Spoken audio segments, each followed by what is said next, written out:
there, you are listening to the Play Squad Pod with Katy Harkness, coaching conversations for women just like you. Here I dive into the real life conversations that I'm having with the women in my squad who are all working to transform their lives. What they're going through and what they're dealing with and the conversations that we have are the same for so many others. So here I will feature the candid conversations that I'm having across the week and the tips and hints that I share with them that we talk about that could help you as well. I want to help you overcome the challenges that you might be facing and effectively navigate your life with strength and confidence. I want you to be the main character in your life rather than a walk-on part. So let's crack on. What I'm going to cover today has been something of a bit of a game changer for clients recently. And that's all about creating an alter ego, your future self, the person you want to be in 12 months' time. I always ask new squad members, where do you want to be in 12 months? What do you want to feel like? What do you want to look like? How do you want to think? How do you want to behave? How do you want to be moving, exercising? How often? What do you want to be eating? How do you want to be interacting with others in your life? What do you want your sleep pattern to look like? How do you want your relationship with social media to be? A whole gamut of questions. And it's all about creating this picture in your mind of who you want to be in 12 months' time. Getting in that headspace, we'll then use that to kind of create an alter ego that embodies all of those qualities. And then that means that whenever they are feeling stuck, what they can do is ask themselves, what would their alter ego do in any given situation? Now, it might sound a bit daft, but I'm going to give you a little bit of backstory about how this concept emerged. It emerged with a client last year. We were having a conversation in her monthly review and check-in, just in terms of how things were going, what they might have been finding challenging, what they might be moving forward positively with. And it's a very natural conversation, a back and forth over a cup of coffee. And this conversation, this check-in was with Rosie. Now, what she mentioned in this conversation was that she sees some women in her life and they just seem to have it all together. They've just got everything together. They seem to be very much in control of situations, never seem to be fazed. And there was an element of envy, I suppose, when she was talking about them, and a bit of wonder as well about how they managed to do it. Now, the reality is they probably weren't anywhere near as together as they appeared, but that didn't really matter at the end of the day. Rosie wanted to be kind of where they were. And I asked Rosie that very question, are they where you would like to be? And she said yes. Now, the conversation continued to ebb and flow, and we started chatting about the TV show Faking It from, I think it was the early 2000s. Now, the show was based on Pygmalion or My Fair Lady, and this idea of taking Eliza Doolittle, who was a flower girl, and passing her off as an aristocrat. I think it was for a bet.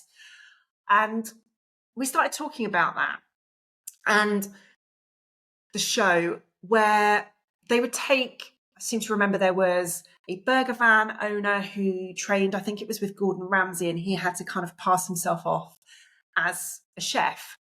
There was a city lawyer who trained as a garage MC and DJ. There was a naval officer who had to kind of fake it as a drag queen. And the premise was, could they effectively kind of fool a panel of judges and pass as a chef, a drag queen, a garage MC and DJ? Now, it was an absolutely iconic, brilliant show of that time, and actually one that I wish that it would kind of bring back. But we talked about it, and we started talking about, faking it before you make it. And at this point in the conversation, I shared with Rosie my own kind of story of faking it until you make it. Now, when I lost a lot of weight, and it was about 25 kilos, about 6.5 years ago, that very much coincided with a job change. And I made the decision that I was going to reinvent myself. I was moving into a job where there were some people that I knew, but for the most part, they were strangers. So I had that opportunity to be somebody different. I decided that I was going to become the person who ate healthily at lunchtime rather than getting a massive doorstep sandwich and a packet of crisps and a can of full fat Coke from the cafe downstairs. I was going to eat healthily, and for the most part, I was going to take my lunches into work. I was going to be the person who drank green tea rather than, again, popping downstairs to get a large latte. I was going to be the person who walked to meetings rather than getting the tube or getting the bus. So I was going to get extra steps in. On the way to those meetings, I was going to listen to a podcast to kind of expand my mind as well. So I started effectively faking it initially, but the more I faked it and the more I did, the more real it became. So in this conversation with Rosie, we joked about faking it before you make it. We talked about faking it the TV show, and the conversation kind of flowed into then joking and talking about Beyonce's alter ego, Sasha Fierce. And as a bit of a joke, I suppose, I just asked Rosie, what would you call your alter ego? And pretty quickly, there wasn't much thought in this, but I absolutely loved it. She came back and said, I'd call her Tallulah. Now, there are two reasons I love this. Firstly, Tallulah, brilliant, iconic Jodie Foster character in Bugsy Malone.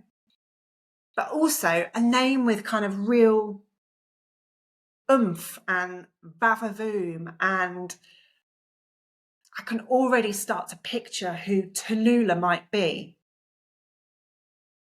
So now, whenever Rosie is kind of tempted to stray away from her goals, she asks herself, what would Tallulah do? Now, Tallulah wouldn't skip a workout. Tallulah would get her steps in the rain. Tallulah wouldn't overindulge. She wouldn't have the starter, the main, the dessert, and half a bottle of wine at a meal out. She would make active choices that worked towards her goal. Tallulah wouldn't doom scroll until midnight. She'd stay on track for the most part.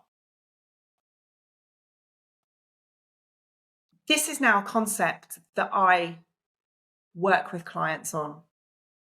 I call it what would Tallulah do? But it's all about creating that alter ego and transforming your mindset and transforming your behavior. Now, in our squad at the moment, we have different alter egos. One of the ones that we have at the moment is Fabienne. Now, Fabienne is absolutely fabulous. And last week, Fabienne encouraged one client to go on 2 bike rides.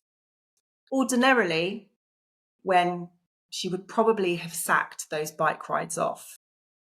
Now, 2 extra bike rides in a week doesn't sound much, but when you start to extrapolate that out and think that, well, what if that means an extra 2 bike rides per week every week that Fabienne can encourage? That could be 104 bike rides across a year. Think about the compounding impact of those bike rides on cardiovascular health, on mental health, as well as just kind of general fortitude in terms of getting that done. Imagine everything that that individual is going to gain simply by asking the question, what would Fabienne do? It's incredibly, incredibly powerful. It's massive. It's an absolute game changer. So, as I always say, you're always going to get some hints and tips from me. So how can you go about creating your alter ego? Here are the tips. Firstly, define your future self. Imagine who you want to be in 12 months' time. What qualities do they have? How do they look? How do they feel? How do they think? What type of thing do they eat? What sort of movement do they bring into their life? What do they do when they feel like they can't be asked? Think about your future self in 12 months' time. The next, and this I think is the fun bit, give them a name. Choose a name that resonates with you, but give your alter ego a name that feels distinct. Dare I say it, that has got a bit of oomph and a bit of pizzazz and a bit of je ne sais quoi about them. A name that is memorable, a name that is going to be fun to kind of go, what would Tallulah do? What would Fabienne do? My alter ego name is Serena, after Serena Williams. In my mind, the greatest male or female tennis player of all time, who won Grand Slam tournaments when she was pregnant. Absolutely phenomenal. So when I'm in a situation where I'm not necessarily feeling like doing something or behaving in a way that is going to help me get towards my goals, I will ask, what would Serena do? I also use this in everyday aspects of life as well. So I hate ironing. I'm not a massive fan of emptying the dishwasher. In both those situations, I will ask, what would Serena do? And more often than not, especially with the dishwasher, first thing in the morning, the answer is, well, Serena would just empty the dishwasher and just well get on with it. Serena wouldn't walk away from it. She would open the door, she would put the stuff away, and then she would just crack on with the day. So give your alter ego an absolutely cracking name with a bit of oomph. Then spend some time visualizing your alter ego. How do they or would they deal and handle challenges?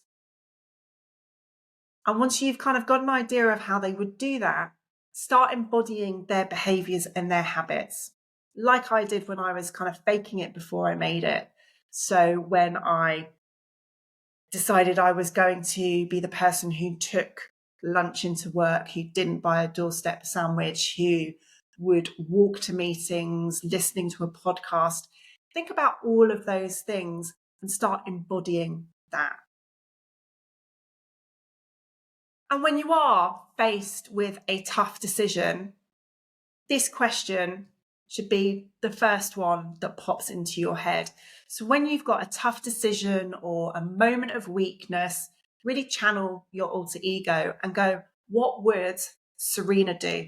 What would Tallulah do? What would Fabienne do? And act as they would. It really is game changing. Now, I'd encourage you to keep a little bit of a journal. It might be notes on your phone. It might be in a, on a notebook, whatever it might be. But keep a journal of how often you channel your alter ego and the things that your alter ego and asking what would Tallulah do, the things that they have encouraged you to do, and celebrate those successes. Because as I said with Fabienne encouraging those 2 extra bike rides that week, the compounding impact of those successes is absolutely huge. Now, creating that alter ego isn't about pretending to be somebody else. It might be a little bit initially, but it's more so about stepping into the best version of you. Give it a go. Start today. Start to think about who you want to be in 12 months' time. And let that alter ego that you create start to guide you to the life that you want to live. It's really, really empowering, and I would encourage you to give it a go. Let me know what names you come up with, because they can be a hell of a lot of fun. And the more fun something is, the more enjoyment you get out of asking that question and thinking about it and reacting to that question, the more likely you are to follow through on it. That's it for today's episode of the Play Squad Pod. What would Tallulah do? Remember, you are the main character in your life story. So embrace your alter ego in that life story and take charge. Let me know the name that you come up with for your alter ego. I can't wait to hear them. And if you enjoyed this episode, please subscribe, share it with other women who could use a little bit of inspiration in each week in their lives. And until next time, keep striving, keep thriving, and I will see you in a week. Thanks for listening.